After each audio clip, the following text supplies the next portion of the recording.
ಧರ್ಮಸ್ಥಳ ಪ್ರಕರಣ ದಿನದಿಂದ ದಿನಕ್ಕೆ ಹೊಸ ತಿರುವನ್ನ ಪಡೆದುಕೊಳ್ಳುತ್ತಿರುವ ಹೊತ್ತಲ್ಲಿ ಸೋಮವಾರದ ಒಳಗೆ ಧರ್ಮಸ್ಥಳ ಪ್ರಕರಣದಲ್ಲಿ ದೊಡ್ಡ ಬೆಳವಣಿಗೆ ಒಂದು ಆಗುತ್ತೆ ಅಂತ ಹೇಳಿರೋದು ರಾಜ್ಯದ ಉಪಮುಖ್ಯಮಂತ್ರಿ ಡಿಕೆ ಶಿವಕುಮಾರ್. ಸೋಮವಾರದ ಒಳಗೆ ಧರ್ಮಸ್ಥಳ ಪ್ರಕರಣದಲ್ಲಿ ಅತಿ ದೊಡ್ಡ ಡೆವಲಪ್ಮೆಂಟ್ ಆಗುತ್ತೆ. ಉಪಮುಖ್ಯಮಂತ್ರಿ ಡಿಕೆ ಶಿವಕುಮಾರ್ ಸ್ಫೋಟಕ ಹೇಳಿಕೆ ಕೊಟ್ಟಿದ್ದಾರೆ.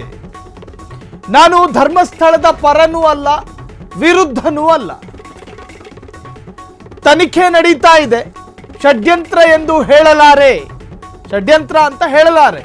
ಸದನದಲ್ಲಿ ಗೃಹ ಸಚಿವರೇ ನಿಮಗೆಲ್ಲ ಹೇಳಲಿದ್ದಾರೆ. ಸೆಷನ್ ನಡೀತಾ ಇದೆ, ಗೃಹ ಸಚಿವರೇ ಹೇಳಲಿದ್ದಾರೆ. ಸುಳ್ಳು ಮಾಹಿತಿ ಕೊಟ್ಟವರಿಗೆ ಕಠಿಣ ಶಿಕ್ಷೆಯಾಗುತ್ತೆ. ಪ್ರತ್ಯೇಕವಾಗಿ ಅವರು ಹೆಸರೇ ಹೇಳಲಿಲ್ಲ. ಯಾರ್ಯಾರು ಷಡ್ಯಂತ್ರ ಮಾಡಿದ್ದಾರೆ ಎಂಬುದು ಮುಂದೆ ಗೊತ್ತಾಗುತ್ತೆ. ನನಗೆ ಪೂರ್ಣವಾದ ನಂಬಿಕೆ ಇದೆ, ಅಪರಾಧಿಗಳನ್ನ ನಗ್ನರಾಗಲಿದ್ದಾರೆ. ಹೆಡೌತ ಪ್ರಕರಣಕ್ಕೆ ಸಂಬಂಧಪಟ್ಟ ಹಾಗೆ ಡಿಸಿಎಂ ಡಿಕೆ ಶಿವಕುಮಾರ್ ಸ್ಫೋಟಕ ಹೇಳಿಕೆಯನ್ನ ಕೊಟ್ಟಿದ್ದಾರೆ. ಸೋಮವಾರದ ಒಳಗೆ ಧರ್ಮಸ್ಥಳ ಪ್ರಕರಣದಲ್ಲಿ ಅತಿ ದೊಡ್ಡ ಬೆಳವಣಿಗೆಯಾಗುತ್ತೆ. ಇದು ಒಂದು ದೊಡ್ಡ ಷಡ್ಯಂತರ. ಷಡ್ಯಂತ್ರ ಮಾಡಿದವರು ಯಾರು ಅನ್ನೋದು ನನಗ್ ಗೊತ್ತು ಅನ್ನೋ ತರಹ ನಿನ್ನೆ ಮಾತನಾಡ್ತಾ ಇದ್ರು. ಆದ್ರೆ ಇವತ್ತು ಯೂ ಟರ್ನ್ ಹೊಡೆದಂಗೆ ಕಾಣ್ತಾ ಇದೆ. ನಾನು ಧರ್ಮಸ್ಥಳದ ಪರನೂ ಅಲ್ಲ, ವಿರುದ್ಧನೂ ಅಲ್ಲ. ಯಾರು ಹೇಳಿದ್ದು ಅಂತ ಕೇಳಿದ್ರೆ ರಾಜ್ಯದ ಉಪಮುಖ್ಯಮಂತ್ರಿಯ ಸ್ಥಾನದಲ್ಲಿರುವ ಡಿಕೆ ಶಿವಕುಮಾರ್. ಈ ತರಹದ್ದೊಂದು ಸ್ಫೋಟಕ ಮಾಹಿತಿಯನ್ನ ಬಿಚ್ಚಿಟ್ಟಿದ್ದಾರೆ. ದಶಕಗಳಿಂದಲೂ ಧರ್ಮಸ್ಥಳಕ್ಕೆ ಹೋಗಿ ಬರುವ ಒಬ್ಬ ಪ್ರಾಮಾಣಿಕ ಭಕ್ತನಾಗಿ ಮಾತನಾಡಿದ್ರು ಅಥವಾ ರಾಜ್ಯದ ಉಪಮುಖ್ಯಮಂತ್ರಿಯ ಸ್ಥಾನದಲ್ಲಿ ನಿಂತ್ಕೊಂಡು ಜನಸಾಮಾನ್ಯರ ಪರವಾಗಿ ಮಾತನಾಡಿದ್ರು ಅರ್ಥ ಆಗ್ತಾ ಇಲ್ಲ. ಒಟ್ಟಾರೆ ನಿನ್ನೆ ಮಾತನಾಡಿದ್ದಕ್ಕೂ ಇವತ್ತು ಮಾತನಾಡಿದ್ದಕ್ಕೂ ಒಂದು ಸ್ವಲ್ಪ ವೈರುಧ್ಯ ಇತ್ತು ಅಂದಂಗೆ ಕಾಣ್ತಾ ಇತ್ತು. ಸೊ ಡಿಕೆ ಶಿವಕುಮಾರ್ ಏನ್ ಮಾತನಾಡಿದ್ದಾರೆ ಒಂದ್ಸತಿ ಕೇಳಿಸ್ಕೊಳ್ಳಿ. ನೋಡಿ, ಧರ್ಮಸ್ಥಳ ಪರ ಅಲ್ಲ, ವಿರೋಧ ಅಲ್ಲ. ಏನು ಒಂದು ಷಡ್ಯಂತ್ರ ನಡೆದು ಅದು ಮುಂದಿನ ದಿನದಲ್ಲಿ ತನಿಖೆಯಿಂದ ಹೊರಗಡೆ ಬರ್ತದೆ. ಅದು ನನ್ನ ವೈಯಕ್ತಿಕವಾದಂಥ ಒಂದು ಅನುಭವ.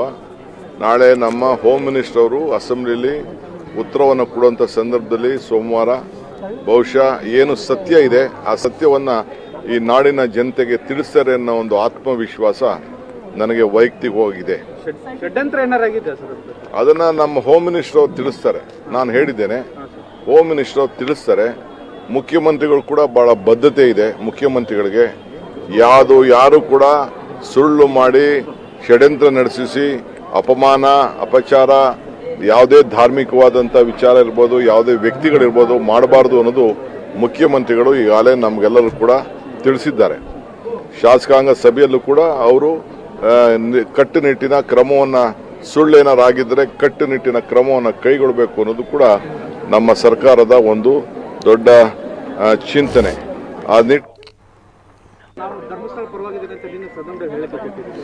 ನೋಡಿ, ಧರ್ಮಸ್ಥಳ ಪರ ಅಲ್ಲ, ವಿರೋಧ ಅಲ್ಲ.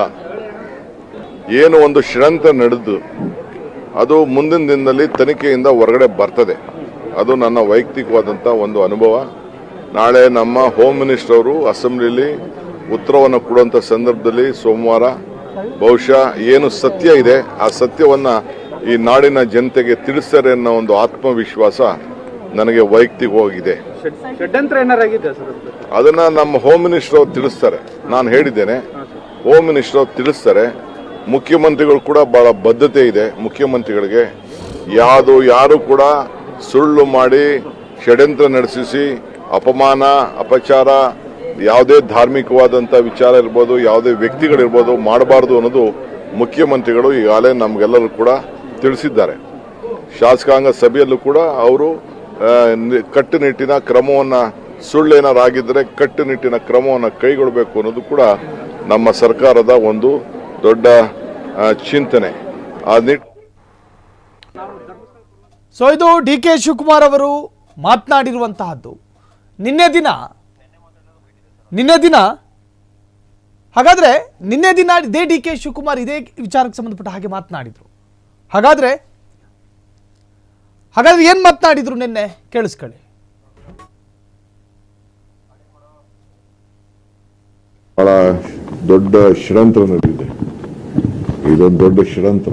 ಇದು ನಾನು ಯಾರ್ದು ಅಂತ ನಾನು ಹೇಳುವುದಿಲ್ಲ. ಇದೊಂದು ದೊಡ್ಡ ಷಡ್ಯಂತ್ರನೇ. ವೆಲ್ ಪ್ಲಾನ್ಡ್ ಸ್ಟ್ರಾಟಜಿ ಮಾಡಿ ಅವ್ರ ಮೇಲೆ ಕಪ್ಪು ತರಬೇಕು ಅಂತೇಳಿ ಪ್ರಯತ್ನ ನಡೀತಾ ಇದೆ. ಯಾರ್ದು ಏನು ಅಂತ ನಾನು ಮಾತಾಡೋಕ್ಕೆ ಹೋಗೋದಿಲ್ಲ. ಯಾರದೇ ಆಗಲಿ ತೇಜೋವಧೆ ಮಾಡೋದು ವರ್ಷಾನುಗಟ್ಲೆಯಿಂದ ನೂರಾರು ವರ್ಷ ಸಾವಿರಾರು ವರ್ಷದಿಂದ ಬಂದಂಥ ಪರಂಪರೆನ ಹಾಳು ಮಾಡೋಕ್ಕೆ ಹೊರಟಿರೋಂಥದ್ದು ಒಂದಿದೆ. ಈಗ ನಮ್ದೆಲ್ಲ ನಂಬಿಕೆ ಇದೆ. ನಾವು ಧಾರ್ಮಿಕ ಇಲಾಖೆನ ದತ್ತಿ ಇಲಾಖೆನ ನಾವೇ ಸರ್ಕಾರ ನಡೆಸ್ತಾ ಇದ್ದೀವಿ, ಗೌರವ ಕೊಡ್ತಾ ಇದ್ದೀವಿ. ಬಟ್ ಇದೇನಾಯಿತು ಅಂತಂದರೆ ಕೋರ್ಟಲ್ಲಿ ಹೋಗಿ ಅವನು ಯಾರೋ ಒಬ್ಬ ಸ್ಟೇಟ್ಮೆಂಟ್ ಕೊಟ್ಟು ಅವನು ಯಾರೋ ಮುಸುಕಿದಾರೆ. ನಾವೆಲ್ಲ ಹೇಳಿದ್ದೀವಿ, ನಮ್ಮ CLPಲು ಪಾಪ ನಮ್ಮ ಶಿವಲಿಂಗೇಗೌಡರು, ನಮ್ಮ ಬೇಡೂರು, ಆಮೇಲೆ ನಮ್ಮ ಪ್ರಕಾಶ್ ರೈ ಪುತ್ತೂರು ಅವರೆಲ್ಲ ಬಹಳ ಜನ ಮಾತಾಡಿದ್ದಾರೆ.